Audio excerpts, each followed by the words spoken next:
back here with the, I believe we're calling it the V8 Magnum. And it's just as crappy as what we thought it was when we started this project. We've got Keith back with us on this episode. Unfortunately. We was working on Dad's car and somehow we got sidetracked. Now we're working on this thing again. We're gonna go ahead and get to the back lowering kit on it, and it's been a mess so far. We've started on it. We got most of the bolts broke loose on it, or broken, whatever. The exhaust, we cut most of it off. I think there's a total of like 15 exhaust clamps on this thing down through there. It is horrible. It needs major work for the exhaust.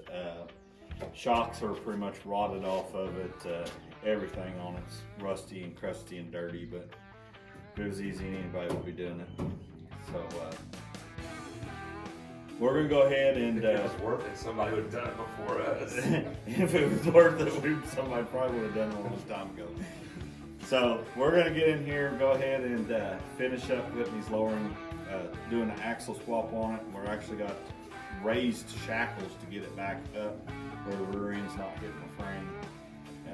It's all part of the kit we got off eBay. I'm not even sure what the name of it was, but it's supposed to be a 5-inch drop in the rear, I believe.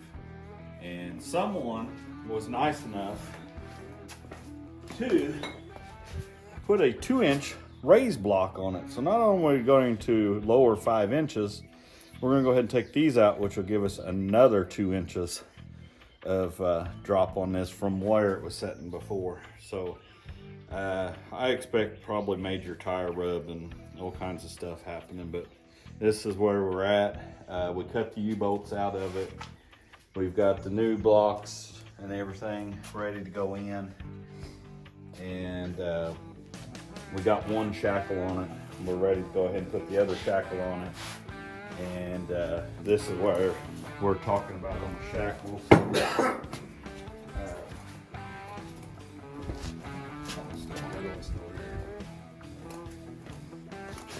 Here's the shackle that was on the truck. This is the shackle we're putting on it. What this will do would be setting like this. It'll actually take the leaf spring.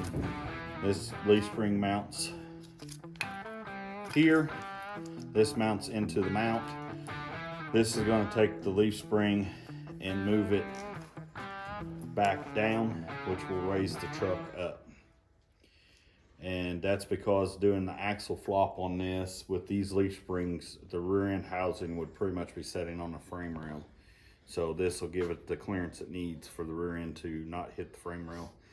And we'll see how close it is. We may end up C-notching the frame later on to give us more clearance, and then we may clean these up, put them back on. But we have to see where everything ends up setting when we're said and done here. So we'll get off here for now. We'll do a quick thing here, and we'll get back with you when we get this thing finished up, and any other problems that we run into as we're going. So.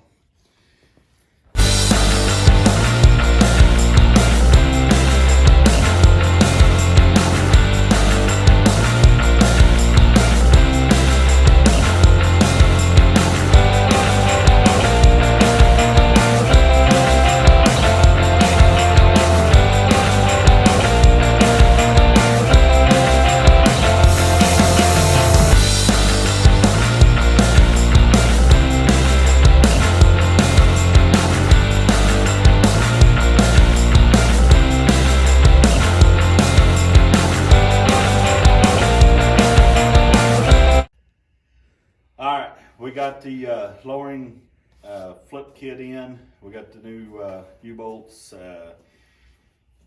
Shackles are all on it. We haven't sat down on the ground yet. We're just going to show you what exactly we done underneath here and kind of step by step what we had to do to get this thing to go in there. It was actually a really fairly easy job.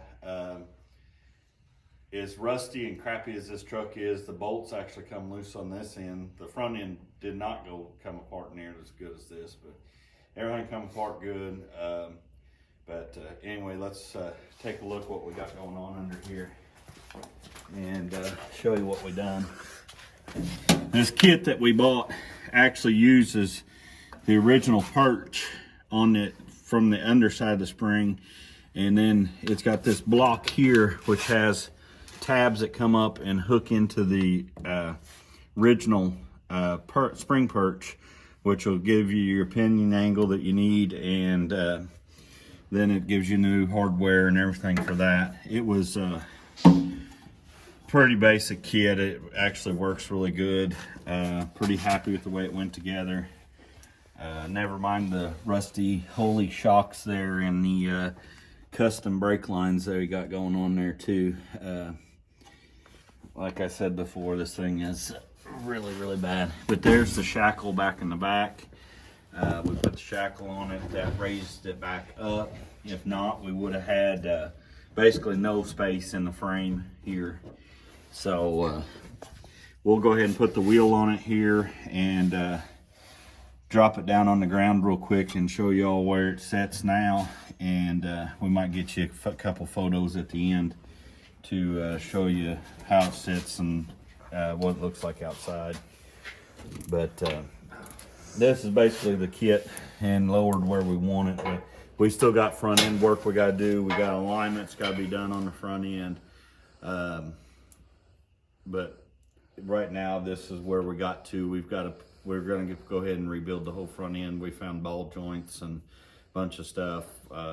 We bought a cheap kit off eBay to rebuild the whole front end. It's got the idle arm, the pitman arm, everything for it. So we should be in good shape in the front end after that. We also got the drilled and slotted rotors for the front. Not sure why, but we got them. And we're gonna, in the ceramic brake pad. So we're gonna upgrade that. We may get into this brake system with as far as the brake lines and stuff, and nothing really bad about what they done. It just looks really horrible, and we just it just don't look good. So it's bugging us already, and we want to change it and make it right. Once it's on the ground, we'll never see it. It'll be fine. Yeah, and once it's on the ground, it may not get done anyway. So we'll go ahead and just throw this wheel on there, and we'll drop it to the ground real quick while we're on camera, and we'll see what this bad boy looks like. And all the mud on the tires, since Bryce decided to hang it up in the yard a while ago. That was all you. That's what we needed. That video. Not on me. Him trying to get it in the garage. That would have been more. That'd have been 1 million views. And me trying to find the lug nut. Wasn't they sitting over here? I don't know. I thought you could. Oh, they're right there. Well, that's not a good place for them. Oh, I was trying to keep them right there. Well, I didn't want them in my engine. It's not an engine anymore. Half of it's missing anyways. It might be half missing, but it's still mine. God. That's a coffee table now, Jack. I don't even think it's good for a coffee table. But if you look, there seems to be parts missing on the inside of this engine.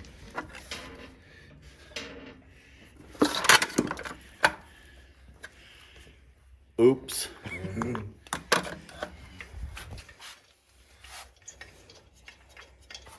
You got the impact over there. No, it's up here.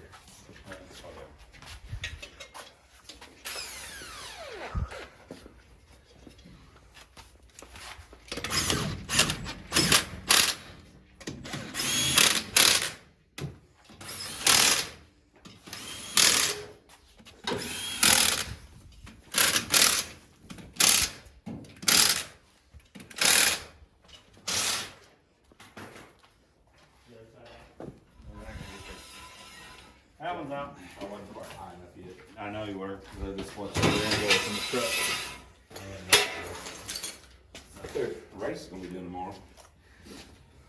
Cool. Tool cleanup time. Oh, that's Oh so much my. better, guys.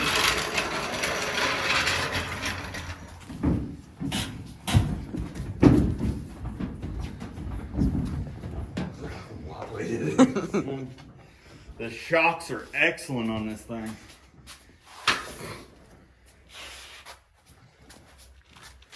Oh, so much better. Yeah.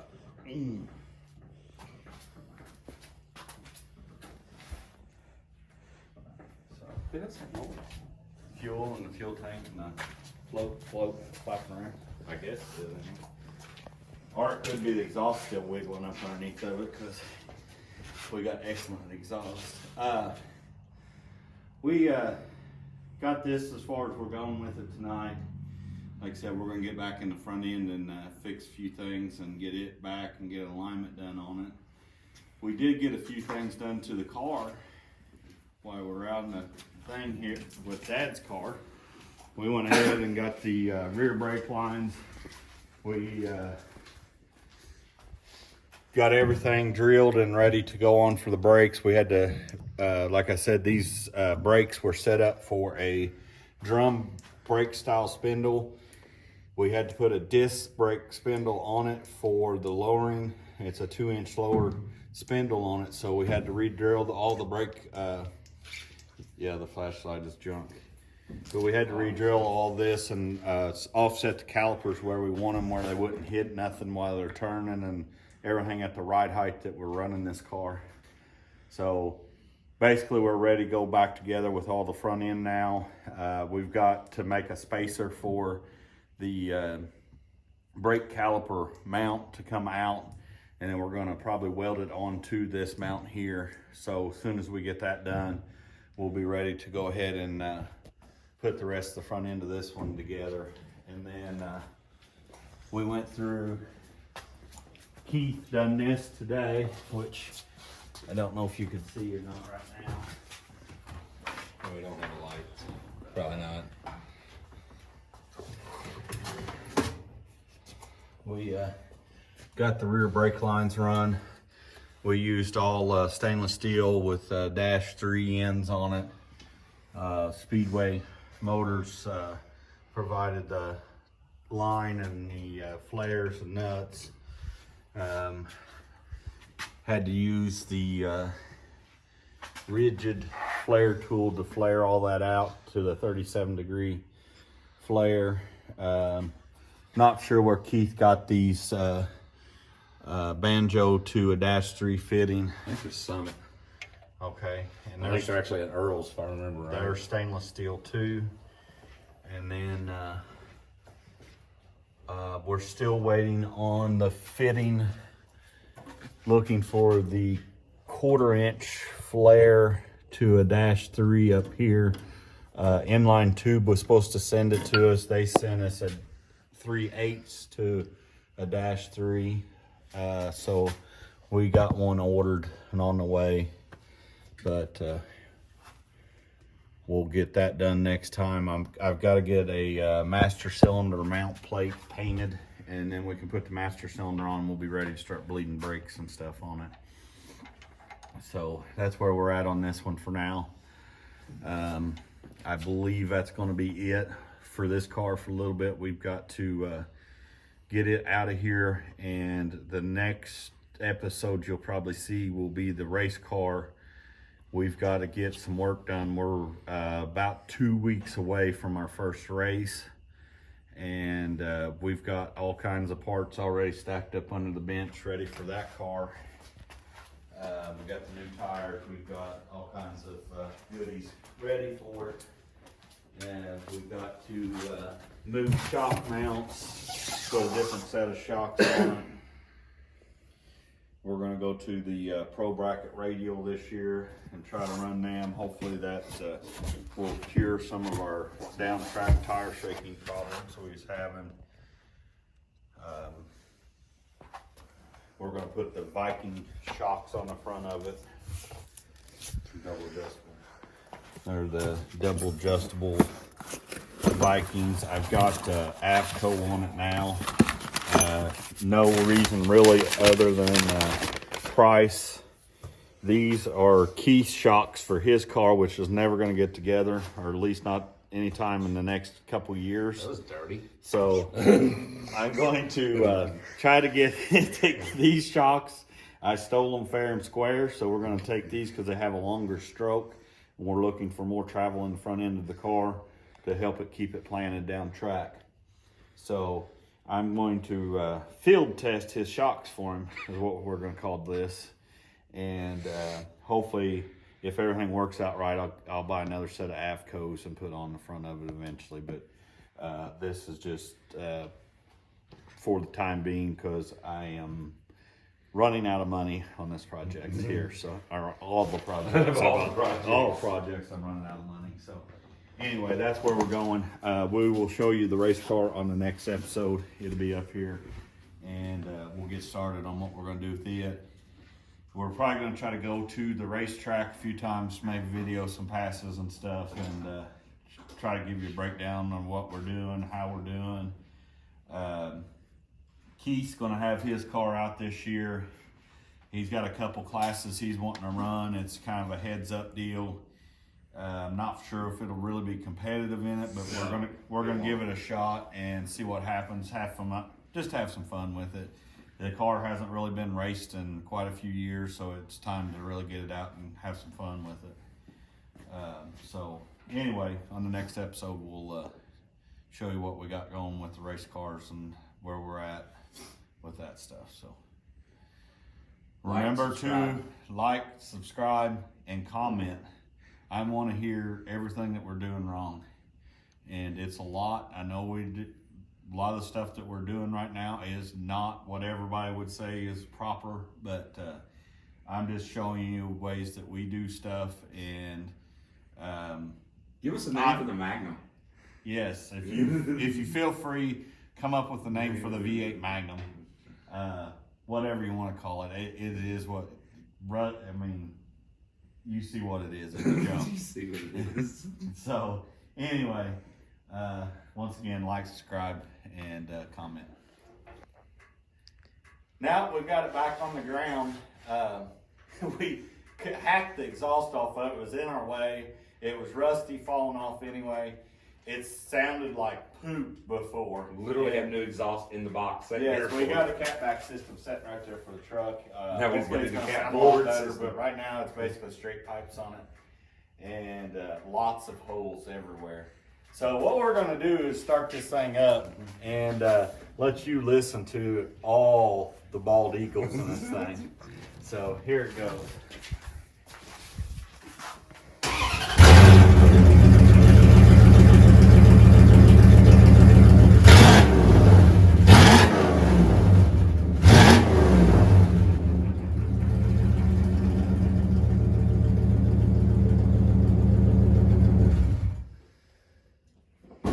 That was it.